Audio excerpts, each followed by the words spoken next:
Hello, আসসালামু আলাইকুম সুপ্রিয় ভর্তি যোদ্ধারা। আজকে থেকে ঢাকা বিশ্ববিদ্যালয়ের যে ভর্তি পরীক্ষা ছিল, কয় ইউনিটের মাধ্যমে সেই ভর্তি পরীক্ষার পুরো সমাপ্তি ঘটলো। তো তোমরা অনেকেই আছো যারা হচ্ছে বিভিন্ন ইউনিটে পরীক্ষা দিয়েছো ঢাকা বিশ্ববিদ্যালয়ে। দেওয়ার পরে যাদের পরীক্ষা খারাপ হয়েছে তাদের মন খারাপ হয়েছে এবং তারা হতাশ হয়ে গেছো। এখন তোমাদের যেটা মনে হচ্ছে যে তোমরা ভাবতেছো যে ঢাকা বিশ্ববিদ্যালয়ে আমার পরীক্ষা অনেক বেশি খারাপ হয়েছে, তা আমার দ্বারা হয়তো বা হবে না। এই জিনিসটা অনেকে ভেবে বসে আছো বা ঠিকভাবে পড়াশোনা করতেছো না, টোটালি পড়াশোনা থেকে অনেকে ডিটাচড হয়ে গেছো।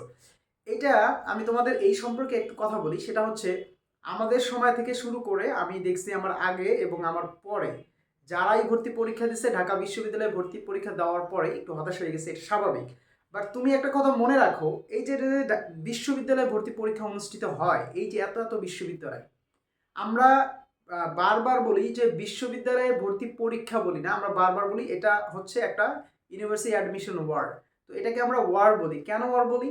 কারণ এই ভর্তি পরীক্ষাতে এত পরিমাণ যুদ্ধের মতো হয়, এত পরিমাণ কম্পিটিটিভ একটা ব্যাপার থাকে, যেখানে আসলে এটাকে অ্যাডমিশনের সাথে কম্পেয়ার করা যায় না, এটা আসলে যুদ্ধের সাথে কম্পেয়ার করা হয়। সো তোমাকে আমি একটা কথা বলি, সেটা হচ্ছে আমরা যখন দেখি যে কোনো যোদ্ধা একটা যুদ্ধের ময়দানে গেছে, সেখানে গিয়ে সে যুদ্ধের মাঝখানে কি কখনো থেমে গেছে? তুমি এরকম দেখছো? দেখো নাই। সো তুমি এখানে একজন অ্যাডমিশন ক্যান্ডিডেট, মানে তুমি একজন ফাইটার। সো তুমি কিন্তু একটা যুদ্ধের মাঝে দাঁড়িয়ে আছো। এখন ঢাকা বিশ্ববিদ্যালয়ে ভর্তি পরীক্ষা এটা হচ্ছে যুদ্ধের একটা স্টার্টিং পয়েন্ট। অর্থাৎ ঢাকা বিশ্ববিদ্যালয়ের মাধ্যমে তোমার যুদ্ধের শুরু হয়েছে।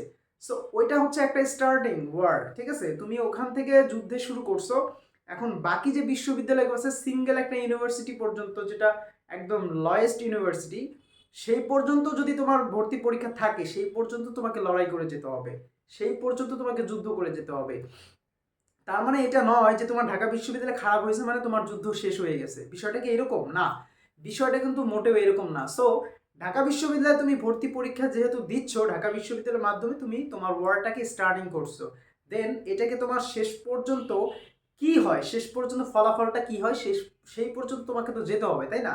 এখন তুমি যদি ঢাকা বিশ্ববিদ্যালয়ে ভর্তি পরীক্ষা দিয়েই হতাশ হয়ে যাও, তোমার কাছে যদি তুমি যদি নিজেকেই জাস্টিফাই করো যে আমি ঢাকা বিশ্ববিদ্যালয়ে ভর্তি পরীক্ষা দিয়েছি, আমার খারাপ হয়েছে, সো আমার দ্বারা মনে হয় হবে না, আমি আর ভর্তি পরীক্ষা দিব না, বা আমি হয়তো পারবো না, এরকম যদি তুমি ডিপ্রেশনে ভোগো, এতে করে তোমার কিন্তু অনেকগুলো কি হবে, অনেকগুলো তোমার ব্যাড বিষয় চলে আসবে। যেমন আমি বলি, তোমার এটা থেকে কি হবে, তুমি যদি এখানে ডিপ্রেশনে থাকো বা পড়াশোনা থেকে ডিটাচড হয়ে যাও, পরে সামনে যে তোমার ভর্তি পরীক্ষাগুলো আছে, রাবির ভর্তি পরীক্ষা এখনো আছে, চিটাগং ইউনিভার্সিটির ভর্তি পরীক্ষা এখনো আছে, তার মানে রাজশাহী বিশ্ববিদ্যালয় এবং চট্টগ্রাম বিশ্ববিদ্যালয়ে ভর্তি পরীক্ষা কিন্তু এখনো ওয়েটিং, ঠিক আছে?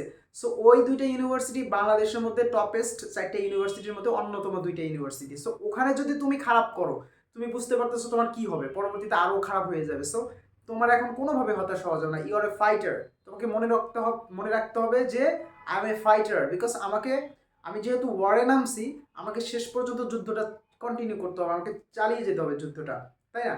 এখন তুমি যদি এখানে যুদ্ধটা ছেড়ে দাও, একজন ফাইটার ধরো সে ফাইট করতে গেছে, যুদ্ধের ময়দানে গেছে, সে নিজেই হতাশ হয়ে গেছে, সে নিজে বসে পড়ছে, যুদ্ধ করছে না, কি হবে?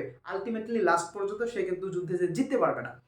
সো আমি তোমাকে যে মেসেজটা দিতে চাই বা যে কথাটা বলতে চাই, সেটা হচ্ছে তোমার যুদ্ধ কিন্তু শেষ হয়নি। ঢাকা বিশ্ববিদ্যালয়ের মাধ্যমে তোমার যুদ্ধের স্টার্টিং হয়েছে।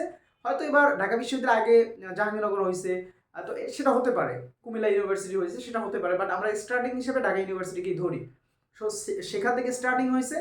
তোমার যে পর্যন্ত সর্বশেষ জিএসটিভুক্ত ইউনিভার্সিটিগুলো এখনো আছে, সর্বশেষ যে ইউনিভার্সিটিটা ভর্তি পরীক্ষা আছে, সেইটা যে পর্যন্ত তোমার শেষ না হয়েছে, সেই পর্যন্ত তোমার যুদ্ধ কিন্তু শেষ হয় না। এই কথাটা তোমাকে মাথায় রাখতে হবে।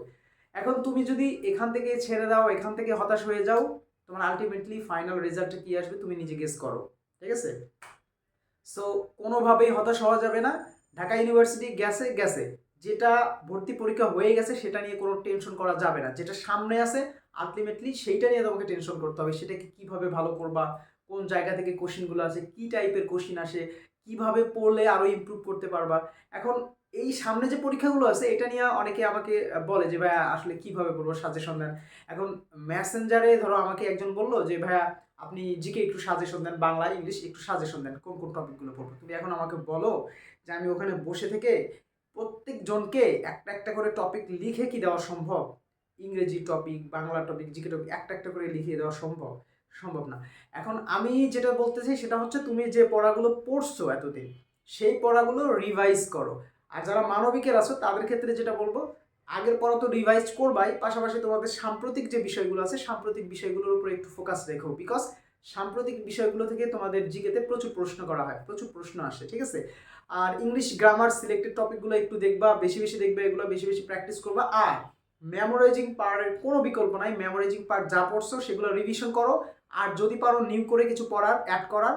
মেমোরাইজিং পার্টের কোনো শেষ নাই, যত অ্যাড করবা তত তুমি ইনক্রিজড হয়ে যাবে, তত তুমি বাড়বা, ঠিক আছে? ইমপ্রুভমেন্ট ঘটবে।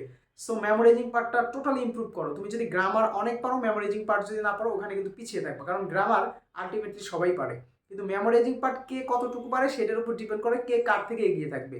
সো এই বিষয়টা খেয়াল রেখে পড়াশোনা করো।